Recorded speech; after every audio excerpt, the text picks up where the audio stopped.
The guarantee of assured placement with highest salary package. Academic year 2023 to 2024, 100% placement. Admission opens in Saint Mother Teresa Engineering College. அண்மை செய்தியை பார்க்கிறோம். குற்றால அருவியில் sensor கருவி பொருத்துவதற்கான புதிய முயற்சி எடுக்கப்பட்டு வருகிறது. அண்மை செய்தியாக பார்க்கிறோம். வெள்ளப்பெருக்கை முன்கூட்டியே கண்டறிவதற்காக இந்த முயற்சியை எடுத்திருக்கிறார்கள். அண்மை செய்தியாக பார்க்கிறோம். நேற்றைய தினம் திடீரென ஏற்பட்ட காட்டாற்று வெள்ளத்தில் ஒரு சிறுவன் உயிரிழந்திருந்தார். இந்த நிலையில் தற்போது புதிய முயற்சி ஒன்று எடுக்கப்பட்டிருக்கிறது. அதாவது சென்சார் கருவி பொருத்துவதற்கான ஏற்பாடுகள் செய்யப்பட்டிருப்பதாக தகவல் வெளியாகி இருக்கிறது. கூடுதல் விவரங்களோடு செய்தியாளர் மருது இணைந்திருக்கிறார். மருது, காட்டாற்று வெள்ளத்தை முன்கூட்டியே எப்படி இந்த சென்சார் மூலம் கண்டறியப்படும்? இதற்கான செயல் திட்டம் என்ன?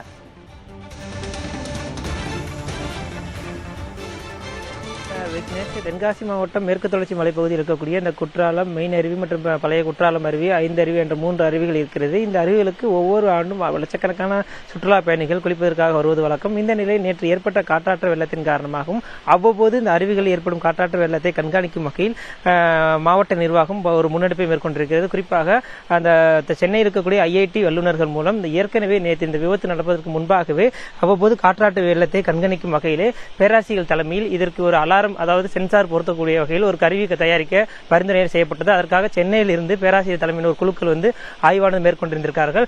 அந்த ஆய்வின் அடிப்படையில் இதுக்கென திட்ட வரையறை தயாரிக்கும் பணியானது கடந்த 10 தினங்களாக நடைபெற்று வருவதாகவும் தகவலாக வெளியாகி இருக்கிறது. இது தவிர அந்த சென்சார் கருவி என்பது அந்த அருவியின் மேல் உச்சி பகுதி, அதாவது அந்த மலையிலிருந்து வழிந்தோடி கீழே வரக்கூடிய அந்த மேல் உச்சி பகுதியின் இருந்து சுமார் 200 முதல் 500 மீட்டருக்கு தூரத்திற்கு அந்த பகுதியில் வைக்கப்படும் எனவும், அவ்வாறு வைக்கக்கூடிய அந்த சென்சார் கருவியில் அதிக அளவு மழையோ அல்லது குறிப்பிட்ட அளவை கடந்து தண்ணீரை வந்தாலும் அந்த சென்சார் கருவி மூலம் ஒரு பெரிய அளவில் ஒலி எழுப்பப்படும் என தெரிவிக்கப்பட்டிருக்கிறது. அந்த ஏற்படக்கூடிய அந்த ஒலியின் மூலம் இங்க இருக்க கீழே இருக்கக்கூடிய அதிகாரிகளுக்கு தகவல் கொடுக்கப்படும் அல்லது பெரிய அளவில் ஒரு அலாரம் அடிக்கும். உடனடியாக அங்கு இருக்கக்கூடிய பொதுமக்கள், குளிக்கக்கூடிய பொதுமக்கள் உடனடியாக வெளியேறும் வகையில் இந்த சென்சார் கருவி பொருத்த திட்டமிடப்பட்டிருப்பதாக தகவலாக வெளியாகி இருக்கிறது. முதல் கட்டமாக இந்த ஆய்வு என்பது கடந்த 10 தினங்களுக்கு முடிக்கப்பட்டு இந்த திட்ட வரையறை தயாரிக்கும் பணி என்பது தற்போது நடைபெற்று வருவதாகவும், விரைவில் அந்த கருவி தயாரிக்கப்பட்டவுடன் அந்த சென்சார்கள் மலையின் அந்த உச்சி பகுதியில் அமைக்கப்படும் எனவும் தெரிவிக்கப்பட்டிருக்கிறது. ஆனால் நேற்றைய விபத்தை பொறுத்தவரை பழைய குற்றால அருவிக்கு மேற்பகுதியிலிருந்து கேரள வனப்பகுதிகள் என்பது அதிகம் இருக்கிறது. ஆகையால் அந்த பகுதியில் வனத்துறை அதிகாரியின் கண்காணிப்பு பணி செய்ய முடியாது பல்வேறு சிரமங்கள் இருக்கிறது. ஏனென்றால் அனைத்தும் பாறையான பகுதிகள், அதிக அடர்ந்த காடு பகுதி என்பதால் வனத்துறை அதிகாரிகள் செல்வதில் பல்வேறு சிரமம் இருக்கிறது. அதே அந்த மெயின் அருவி மற்றும் 5 அருவி பகுதியில் தொடர்ந்து வனத்துறை அதிகாரிகள் கண்காணிப்பு பணி ஈடுபட்டதன் காரணமாக முன்கூட்டியே தகவல் பலமுறை சொல்லியிருக்கிறார்கள். அதன் காரணமாக பலமுறை பொதுமக்களை அந்த பகுதியிலிருந்து மீட்கப்பட்டிருக்கிறார்கள், காட்டாற்று வெள்ளத்திலிருந்து காப்பாற்றப்பட்டிருக்கிறார்கள். அதேபோல் இந்த பகுதியில் இந்த சென்சார் கருவிகளை பொருத்துவதன் மூலம் இனி வருங்காலங்களில் பெரும் அசம்பாவிதங்களோ பெரும் விபத்துகளோ அல்ல காட்டாற்று வெள்ளம் ஏற்படும் பட்சத்தில் பொதுமக்களையும் சுற்றுலா பயணிகளும் காக்க முடியும் என்பதை மாவட்ட நிர்வாகத்தின் முடிவாக இருக்கிறது. மேலும் ஏற்கனவே தற்போது இந்த மேற்கு தொடர்ச்சி வனப்பகுதியில் இருக்கக்கூடிய இந்த 3 அருவிகளில் ஒரு அருவியானது வனத்துறை வசம்தான் இருக்கிறது. ஆக இந்த மீண்டு இருக்கக்கூடிய அந்த மெயின் அருவி மற்றும் இந்த பழைய குற்றாலம் அருவி 2 அருவியும் சேர்த்து வனத்துறை வசமே ஒப்படைக்க திட்டமிடப்பட்டிருப்பதாகவும், ஏற்கனவே இது தொடர்பாக வனத்துறை அதிகாரிகள் மாவட்ட நிர்வாகத்துக்கு ஒரு கடிதம் கொடுக்கப்பட்டிருந்தது. அந்த கடிதம் தொடர்பாக ஒரு ஆலோசனையும் நடத்தப்பட்டிருக்கிறது. ஏனென்றால் பல்வேறு நிர்வாக ரீதியான செயல்பாடுகள் என்பதால் நிர்வாக ரீதியான ஆலோசனைகள் நடத்தப்பட்டிருக்கிறது. அனைத்து துறை அதிகாரிகளும் அதில் பங்கேற்றிருந்திருக்கிறார்கள். இந்த ஆலோசனை முடிவு இன்னும் சில தினங்களில் மாற்றலாம் என திட்டமிடப்பட்டிருந்த நிலையிலே நேற்று அப்படி ஒரு சம்பவம் நடந்திருக்கிறது. ஆகையால் கூடிய விரைவில் இந்த 3 அருவிகளும் வனத்துறை வசம் ஒப்படைக்க திட்டமிடப்பட்டிருக்கிறது. அதற்கான பணிகளும் தீவிரமாக நடைபெற்று வருவதாக வனத்துறை அதிகாரிகள் தற்போது தகவல் தெரிவித்திருக்கிறார்கள். மேலும் இந்த சென்சார் கருவிகள் என்பது விரைவில் பொருத்தப்படும். ஏனென்றால் அடுத்தடுத்து கனமழை பெய்து வரக்கூடிய நிலையில் இந்த சென்சார் கருவிகள் என்பது விரைவில் பொருத்தப்படும். மேலும் இந்த முழுமையான கட்டமைப்புகள் என்பது, பாதுகாப்பு வசதிகள் என்பது முழுமையாக ஏற்படுத்தப்பட்ட பிறகுதான் குளிக்க பொதுமக்கள் அனுமதிக்கப்படுவார்கள் என எதிர்பார்க்கப்படுகிறது. ஏற்கனவே மறு உத்தரவு வரும் வரை பொதுமக்களும் சுற்றுலா பயணிகளும் குற்றாலத்திற்கு குளிக்க வர வேண்டாம் என மாவட்ட நிர்வாகம் ஒரு அறிவிப்பை வெளியிட்டிருக்கிறது. ஆகையால் இந்த நிலையில் இந்த சென்சார் கருவிகள் மற்றும் உரிய பாதுகாப்பு வசதிகள் அனைத்து முழுமையாக செய்யப்பட்ட பிறகுதான் பொதுமக்கள் குளிக்க அனுமதி வழங்கப்படும் என தெரிவிக்கப்பட்டிருக்கிறது. மேலும் சென்சார் கருவிகள் இன்னும் 1 நாட்கள் அல்லது ஒரு 10 தினங்களுக்குள் இந்த சென்சார் கருவி பொருத்தப்படும் என தெரிவிக்கப்பட்டிருக்கிறது. இந்த தருணத்துல இந்த மாதிரி சென்சார் கருவி பொருத்துவது என்பது மிக மிக அவசியமாகிறது. மருது, இப்போ நேற்று இந்த சம்பவத்துக்கு பிறகு என்ன மாதிரியான தடுப்பு ஏற்பாடுகள் செஞ்சிருக்காங்க? ஏன்னா காட்சியில பார்க்கும்போது அங்க பெரிய அளவுல தடுப்புகள் ஏற்படுத்தின மாதிரியும் தெரியல.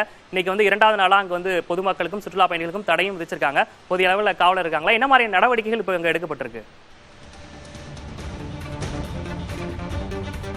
நிச்சயமாக அந்த 3 அருவிகளை பொறுத்தவரை 3 அருவிகளுக்கும் பொதுமக்கள் முழுமையாக செல்ல தடை விதிக்கப்பட்டிருக்கிறது. மேலும் சிற்று ஐந்தருவி என்பது வனத்துறை வசம் இருப்பதால் அந்த சோதனை சாவடிகள் அமைக்கப்பட்டிருக்கிறது. மற்ற அந்த பழைய அருவி மற்றும் இந்த அருவிகளிலிருந்து தற்போது அந்த மராமத்து பணி எனக்கூடிய அந்த சீரமைப்பு பணிகள் நடைபெறக்கூடிய அந்த பணியாளர்களும் அதிகாரிகள் மட்டும்தான் இருக்கலாம். நீங்களே காட்சிகளில் பார்க்கலாம். ஒளிப்பதிவாளர் நாராயணமூர்த்தி காட்டிக் கொண்டிருக்கிறார்.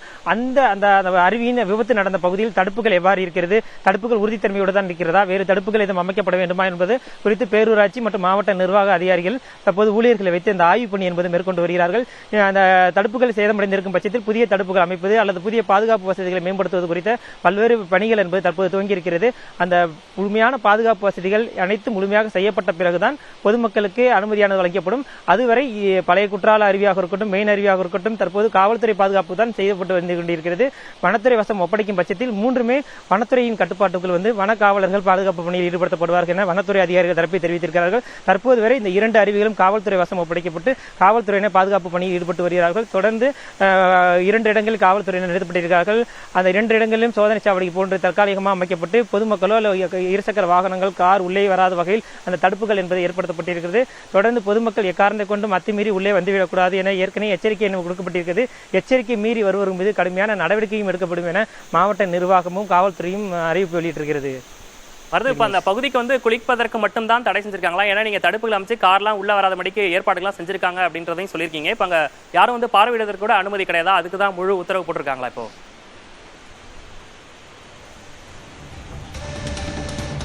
விக்னேஷ், இந்த பகுதியை பொறுத்தவரை மேற்கு தொடர்ச்சி மலையின் வனப்பகுதி முழுமையாக காடுகள் நிறைந்த பகுதி. நீங்களே பார்க்கலாம், முழுவதுமே பாறைகளும் காடுகளும் வனம் நிறைந்த பகுதி. ஆக இந்த பகுதியில் சுற்றுலா மட்டுமே அந்த குளிப்பதற்கு வரக்கூடிய பயணிகள் மட்டுமே வருவார்கள். மற்ற யாரும் இந்த பகுதிக்கு அனுமதி கிடையாது. இந்த பயணிகளுக்காக அங்காங்கே நிழற்குடைகளாக இருக்கட்டும், சிறிய வணிக நிறுவனங்களாக கடைகளாக இருக்கட்டும் அனுமதியான அளிக்கப்பட்டிருந்தது. பட் சுற்றுலா பயணிகள் குளிப்பதற்கே தடையான விதிக்கப்படும் பட்சத்தில் இந்த பகுதியில் கடைகளும் முழுமையாக அடைக்கப்பட்டிருக்கிறது. கடைகள் மற்றும் அங்கு இருக்கக்கூடிய பகுதி அனைத்துமே முழுமையாக வெறிச்சோடி காணப்படுகிறது.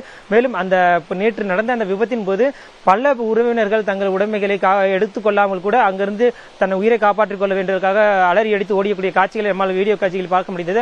ஆகையால் அந்த உடைமைகள் விட்டு சென்ற உடைமைகள், காலணிகள், உடைகள், பொருட்கள், பை உள்ளிட்ட அங்காங்கே இந்த உடைமைகள் என்பது அங்காங்கே சிதறி கிடக்கக்கூடிய காட்சிகளை நம்மால் பார்க்க முடிகிறது. மேலும் இந்த ஊராட்சி ஒன்றியத்தின் கீழ் இருக்கக்கூடிய இந்த சுற்றுலா தலமானது தற்போது புனரமைப்பதற்காக அந்த ஊராட்சி நிர்வாகமும் அதிகாரிகளும் தற்போது வந்திருக்கிறார்கள். அந்த புனரமைப்பு பணிகள் என்பது செய்வதற்கு தேவையான அந்த மேற்பார்வைகளை செய்து கொண்டிருக்கிறார்கள். இது மட்டுமல்லாமல் இந்த புனரமைப்பு பணிகள் முழுமையாக முடித்து பாதுகாப்பு வசதிகள் அனைத்தும் செய்யப்பட்ட பிறகுதான் இந்த 3 அருவிகளுமே பொதுமக்களின் பயன்பாட்டுக்கு திறக்கப்படும் என எதிர்பார்க்கப்படுகிறது. அதுவரை பொதுமக்கள் யாரும் இந்த பகுதிக்கு வர வேண்டாம், பார்வையிடுவதற்கும் வர வேண்டாம், குளிப்பதற்கும் வர வேண்டாம் என மாவட்ட நிர்வாகமும் காவல்துறையும் அறிவிப்பு வெளியிட்டிருக்கிறது. மருதுபாண்டி, கடந்த ஆண்டு ஒரு சிறுமி அந்த இடத்துல சிக்கி கொண்டாங்க. அப்ப அவங்கள வந்து மீட்கப்பட்டாங்க. இப்போ வந்து இந்த இளைஞர் அடித்து செல்லக்கூடிய அந்த காட்சிகள் நம்மளால் பார்க்க முடிஞ்சது. படிகள் வழியா தான் அந்த தண்ணீர் ஆர்ப்பரித்து வந்தக்கூடிய காட்சிகளையும் பார்க்கும். வேறு வழியில ஆப்ஷன்ஸ் இருக்கா, இல்ல இந்த வழியா மட்டும்தான் அது வருமா? அப்போ